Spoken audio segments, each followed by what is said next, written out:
Good morning, my friends. Another winning day here on the channel yesterday, back to back. We can use it. Not a major blowout day, but we'll take it. NBA action today. I've got a few best bets on the way. Let's get into it. Let's have a day. And I'm excited to talk some action on the hardwood. This is the free three.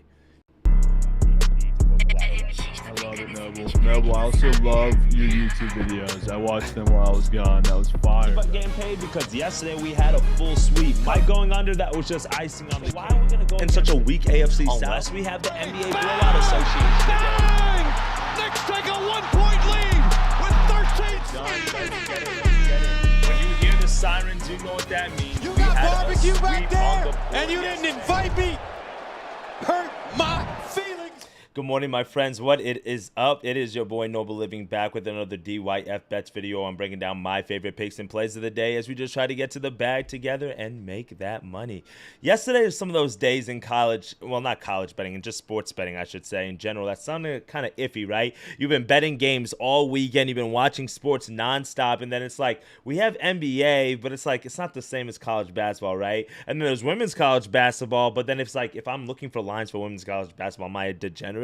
Right, like that's how I felt yesterday. But overall, we still took plays and we still were able to cash in and have a winning day, and you love to see that. In today's video, guys, I'm going to talk about how we did yesterday. I'm going to break down my 3 favorite plays of the day, and I'm going to do a little bit different. I've got a player prop for you guys, or a player prop parlay, like a builder like I did yesterday. I've got a NBA money line parlay, or sport,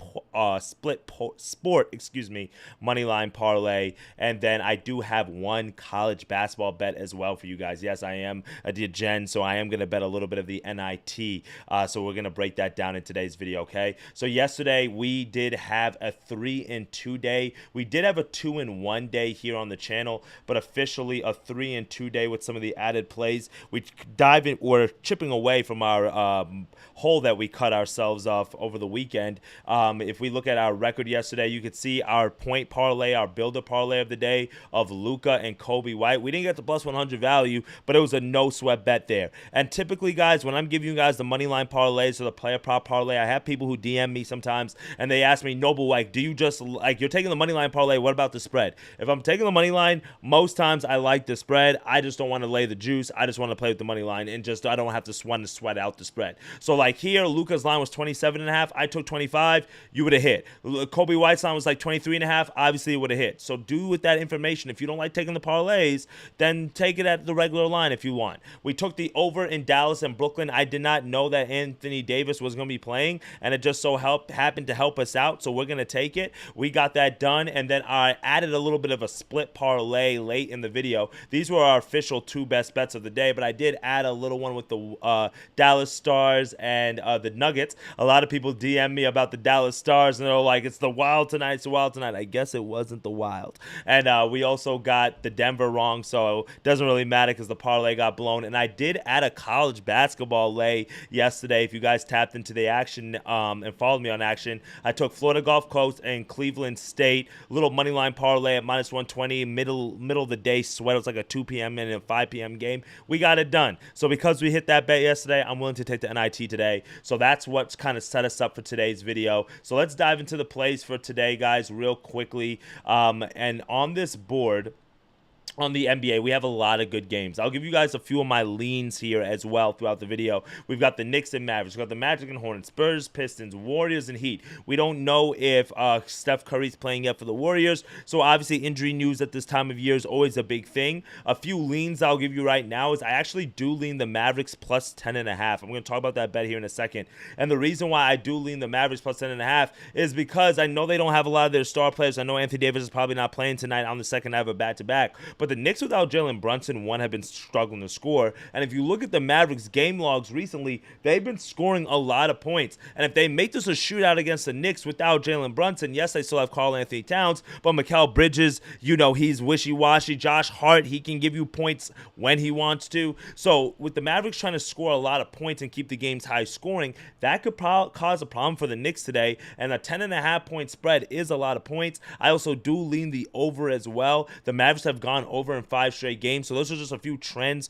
that have kind of caught my attention as we bet the Mavericks yesterday. But the first best bet of the day that I'm going to be locking in here, guys, is going to be our player prop parlay of the day. And we're going to go Najee Marshall 15 points, and we're going to go LaMelo Ball 20 points. So I was talking about the Mavericks, and one of the people who've had to step up for the Mavericks since Kyrie Irving has gone down, and obviously since they lost Luka Doncic, has been Najee Marshall. He's been stepping up as kind of like the main scorer, truthfully, over the last several weeks. If we look at the game log real quickly for the Dallas Mavericks, you can see that Najee's averaging about 13 points per game. We've got PJ at 15, we've got Clay at 14 and a half, and then Spencer Dinwiddie at 11. So basically they're all around each other from the same perspective of points. But now if we look at the specific game log over the last few weeks for some of these several players, let's scroll down here and let's look at Najee Marshall. His line today is at 17 and a half, and you can see here that he's gone over this number in 9 of the last 10 games. 22 points last night against Brooklyn,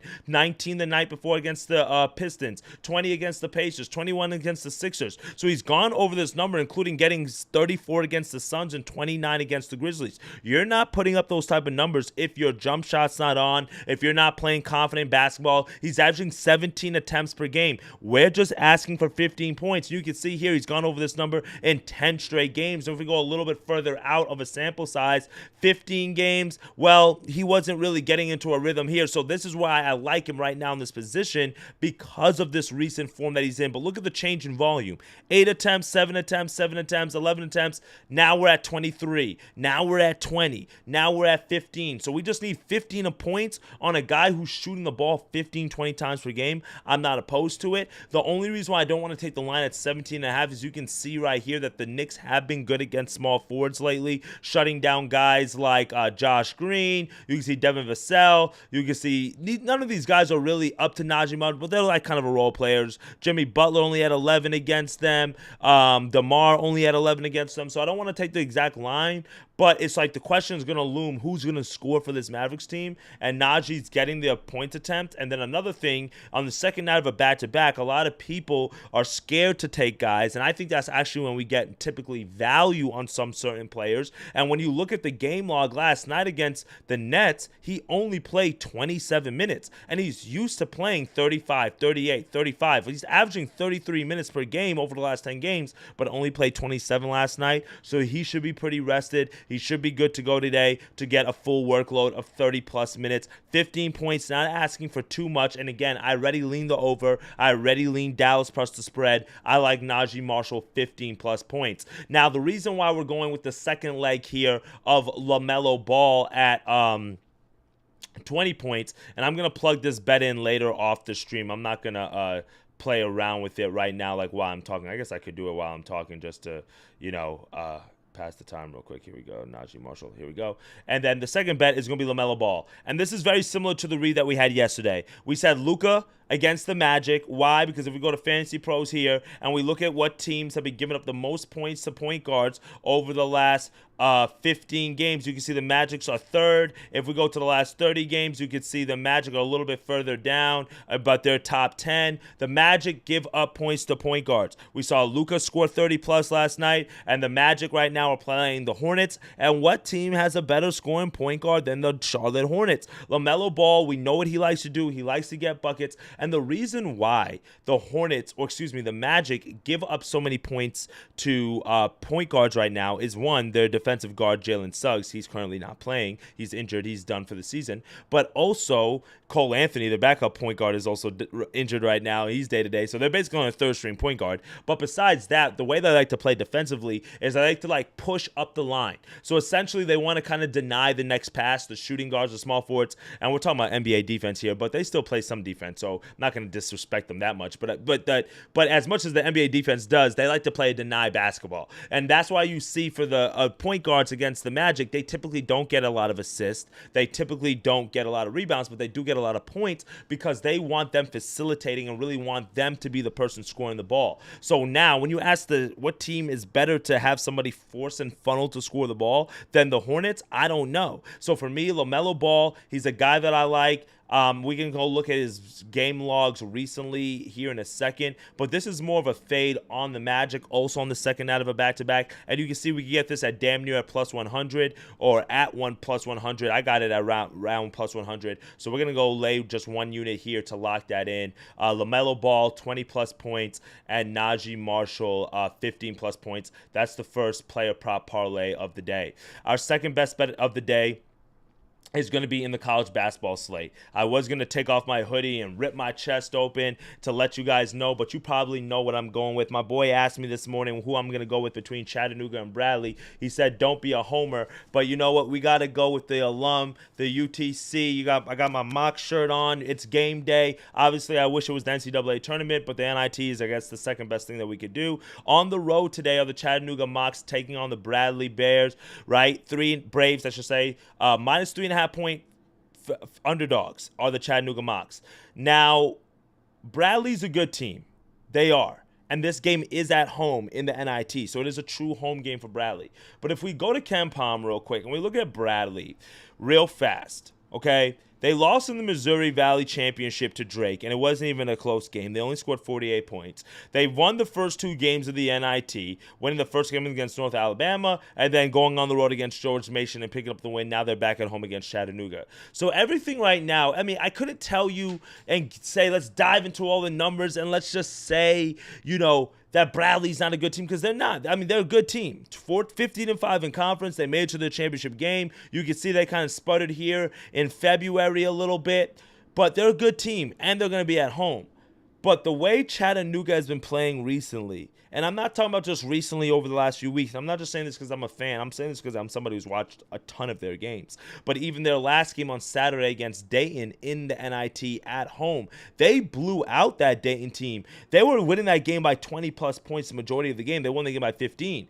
But it's when I look at this right here, in the NIT, to take on a Middle Tennessee State team, which is also an in-state rival for the people who do not know, because I went to school at Chattanooga. So Chattanooga is East Tennessee, and Murfreesboro, Tennessee is about 2 hours, about an hour and a half to 2 hours from Chattanooga. You have to pass through Murfreesboro to get to Nashville, and that's where Middle Tennessee is. So it's close, like proximal. It's not really a rivalry from a sports perspective, but like our students and their students are all we all know each other. It's the region is there, and from a competition and from a recruiting standpoint, if you went to a visit to Chattanooga, you went to a visit to TSU for the most part.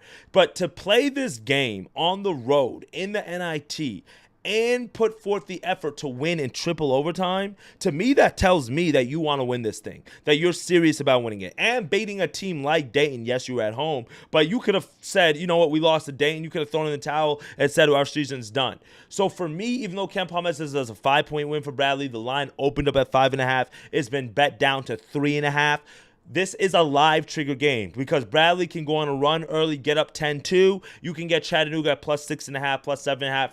That would be my smash spot, but I will give it out here at plus 3.5. And I'm not just mentioning because of how they played here in the NIT. They lost to Furman in the SoCon semifinal in overtime. It was a very tough loss, and Furman had a great stellar performance from Smith to even beat them, and Chattanooga was missing their best player with an injury. But look at this streak that Chattanooga has gone on from middle January all the way through March. They've been playing some of their best basketball recently. And again, this is a program right now that shows that they want to compete here. I think it can come down to a buzzer beater. I'm not saying they win the game. All I'm saying is that I think at plus 3.5, it's a good number. But if you do have the ability to watch the game live, I would say get your trigger point at plus 6.5, plus 7.5. If they jump out to an early lead, Chattanooga does, then you probably know they're serious. And if you can get them again at plus 3.5, or then at plus value at the money line, then do that. Like, that's kind of how I walk down these games when I don't lock in the number exactly right away. But we're locking in Chattanooga plus 3.5. I like them today. I think because it's just a home game for Bradley, and it is a true home game. It's going to be played at their stadium. We're getting value, but it's basically a pick 'em because you got to think a home court advantage is 2.5, 3 points on the book. So basically they got this listed as a pick 'em. I like Chattanooga here. Buzzer beater type of finish. So that's some college basketball action for you guys. Third and final pick of the day is going to be our cross sport parlay. If you guys haven't been noticing, we've been hitting our hockey plays. I don't like the way Action kind of grades it is a little bit weird. So I'm going to get my assistant to take a look at it, because I only say that we're 1-0 because we've only taken like one singular hockey bet, but we've been putting the money lines in the money line parlays. And I think we're like 5-0 on those things. So for me today, I'm just going to go with the money line parlay. Don't ask me why. I like the Carolina Hurricanes. I looked at the records. The Predators suck on the road. The Hurricanes are good at home. And out of all the teams that are favorites, like the Lightning and the Penguin, and then also the Avs and the Red Wings, I believe that the Hurricane have the best chance of winning. So I'm taking the Hurricanes on the money line here. They're a good team based on record. Couldn't tell you anything about them, but it's been working for me. So I'm going to go with them as a heavy favorite. And then we're going to go to the NBA, and we're going to take in the Orlando Magic. Now, some people, if you don't like betting that way, I get it. I'm not a roll the dice. This is basically playing roulette because, again, I don't know the Hurricane like that. But sometimes too much information can hurt you just as much as no information. So keep that in mind. The fact that I don't know anything, all I'm doing is just reading lines, that's an advantage, and it's been working for me in hockey. So just keep that in mind. This gets us to plus 100, these two teams. Now, I think we're getting some value on the Magic at the money line because they played last night on the second night of a back-to-back. They played at home against the Lakers. They won that game pretty handily. It was a close game kind of there at the end, but they were up for the majority of the game. Then they traveled to now to take on Charlotte. For me, as the Orlando Magic, it's just you guys are 34-38. You're still competitive in the Eastern Conference. Every game matters. You obviously lost several games because you were dealing with a ton of injuries throughout the year. But at this point, their roster is like pretty much set. Like, we look at it real quickly here. That's not that game. Let's see, Orlando Magic real quick. Let's go to the game overview. I just want to show you guys the injury report real quick, because when you look at the injury report, Jalen Suggs, he's done for the season, so a key role player is out. Maurice Windsor, he's done for the season as well. Cole Anthony's day-to-day, so you're basically just waiting on him. And then Trevelyan Queen, he wasn't really a player like that. So when you look at it, Corey Joseph, Caldwell Pope, Franz, Paolo, Wendell Carter, like, this is the core that you're really going to be running with from here on out for the remainder of the season. You'll trickle in Cole Anthony in there, but at that point, all the other players are basically done for the season. And that's important because, like, when you're changing rosters and lineups a lot, the continuity, the chemistry, that can get thrown off. But now that they've kind of gone through that injury plague, and we see the type of ball that Wagner is playing, he's probably playing better than Banchero right now, if we're being honest, but we don't have to get into that. Dude's hooping. They're a great 1-2 combination punch.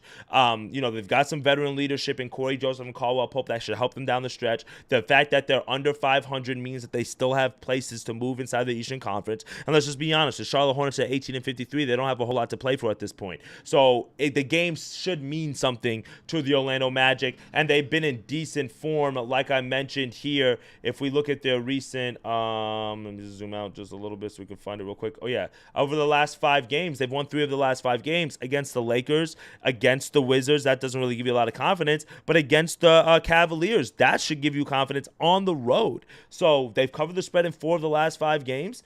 So, I mean, I like the way the Magic are playing right now, and they should be able to beat the Hornets. So that's the Moneyline Parlay of the day, my friends. And that is it for us today on this episode of The Free 3. I appreciate you guys for tapping in. 3 best bets on this Tuesday card. Baseball is coming up. We're right around the corner. Our Moneyline Parlay of the day is the Orlando Magic and the Carolina Hurricanes. That gets you to plus 100. We also going to go with Chattanooga in the NIT at plus 3.5. Again, that is a live trigger kind of game. My trigger would be about 6.5, 7.5 live. I think you should be able to get that. And then we're going to go with our builder parlay of the day, which gets you to almost plus 100 odds. Najee Marshall plus 15 plus points, and then LaMelo Ball 20 plus points right there to tuck us in, guys. That's what we're going with for today. I probably am not going to add too many more plays. I've been giving back a little bit of coin over the last few days, adding plays late that I shouldn't have added.